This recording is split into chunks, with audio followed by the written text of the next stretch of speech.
Hey guys, hope you're doing well today. My name is Austin. I'm one of the pastors at the San Marcos Escondido campus, and I'm bringing you today's Daily Dose. I want to jump into the book of 1 Samuel today and highlight a little conversation that we get to watch between Samuel and the Lord. And here's some context. Essentially, Saul is the king of Israel at the time, and to put it quickly, he's not doing very well. So God has moved on from Saul, and he's asking Samuel to go anoint David. Now, for some context behind that, Saul was this handsome, big, strong dude, and David at the time was just a young boy. And Samuel, I think, was raising some issues. Hey, the people might have some concerns about this. And so we get to jump in here. 1 Samuel 16, verse 7. And it says here in this conversation, "But the Lord said to Samuel, 'Do not consider his appearance or his height, for I have rejected him. The Lord does not look at the things man looks at. Man looks at the outward appearance, but the Lord looks at the heart.'" I know for a fact that every single person has some insecurity, something that they notice about themselves that you don't want anybody else to find out about. For me, one of mine is a couple months ago, I got elbowed in the mouth by a buddy playing basketball, and he chipped my tooth. During the game, I put my hand up to my mouth, and it was bleeding. I turned to the ref, and I'm like, "Ref, is it bad?" And he's like, "You want me to pull it out?" And no, please don't yank my tooth out in the middle of a basketball game.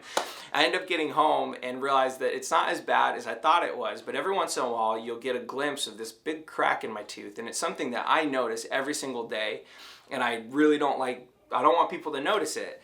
I have other ones too, but I know everybody has an insecurity. If it's a physical trait, if it's a personality trait that you try to hide from other people, you don't want them to find out. And I just want to stop and encourage you through this verse that God doesn't look at the things that man looks at: outward appearance, clothing, what you drive, the house. He doesn't care about any of that kind of stuff. What he cares about is the condition of your heart. And maybe it's the flip side too. Maybe you're someone who struggles with insecurities, but maybe you're somebody who thinks, "Man, I got everything together. I feel good, I look good," all this kind of stuff. I just want you to stop. God doesn't care about that. He wants you to be healthy, yeah, sure, but he wants your heart to be good. And what I mean by that is, are you prideful? Are you living a humble life? Are you judging other people based on what they look like? Are you judging yourself based on what you look like? I want you to stop doing all of that and just slow down, put your chin up, and just acknowledge and understand that the God of the universe loves you, that he cares about your heart and the way that you go about your life, the way that you're obedient to his word.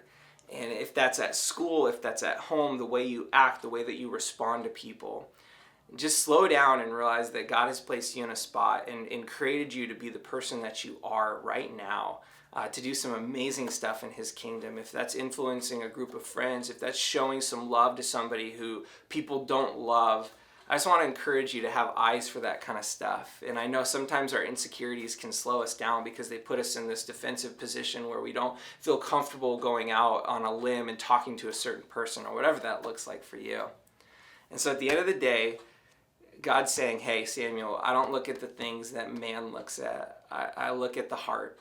And so go out this week knowing that your heart is in a good spot with God, that you're walking in obedience, that you're loving people, that you understand that the grace, the love, the mercy that we don't deserve, yet God gives us freely every single day, that you have that in your life, and go out there and share that with other people. So I just want to encourage you today. Hope you can go out and just love the people that God has placed in your life. Thank you.